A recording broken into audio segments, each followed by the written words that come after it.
اور لڑکیاں پڑھ رہی ہیں تو وہ سر کو بلائیں گی سر. یہاں قرآن یہ کہہ رہا ہے کہ آپ اپنی آواز کو سخت کر لیں تھوڑا سا. جو نارملی جس طرح آپ بولتی ہیں نا اتنا بھی نہ بولیں. آپ آواز اپنی تھوڑی وہ اس میں سختی پیدا کریں تاکہ کسی میں کوئی خواہش پیدا نہ ہو, کوئی اٹریکٹ نہ ہو. ادھر وہ کیا کر رہی ہیں کہ جو ان کی نارمل وائس ہے اس کو بھی مزید جو ہے وہ اس کو میٹھا کر رہی ہیں. جس طرح فار ایگزامپل اب کلاس میں ٹیچر ہے بیچارہ اور لڑکیاں پڑھ رہی ہیں تو وہ سر کو بلائیں گی سر. سر کیا ہے؟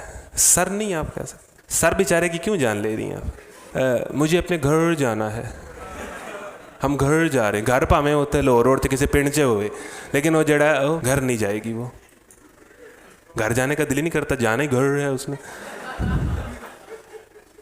تو یہ اتنا پراپر ایک فتنہ ہے جس کی کوئی جو ہے وہ خیال نہیں ہے. ایون وائس نوٹ میں جب بات ہوتی ہے تو وہ انگلش کے ورڈ اور ایکچولی اور شیکچولی, اور جب وہ بولے گی اور وہ جس طرح وہ جو انداز اپنائے گی یہ پراپر یہ ایک نارمل ہو گیا معاملہ. ایون یہاں حکم ہے کہ کسی مرد سے, نبی کی بیویوں نے کس مرد سے بات کرنی ہے؟ کافر سے بات کرنی ہے. صحابہ سے ہی بات کرنی ہے نا اگر کبھی کرنی پڑ جائے. جو گھر آئے ہیں اللہ کے نبی کا پوچھنے کہ وہ گھر ہیں کہ نہیں ہیں, انہی سے ہی بات کرنی. یا چلیں کوئی اور بھی آ گیا نارملی تو صحابہ سے ہی ان کو بات کرنے کا کبھی موقع ملا تو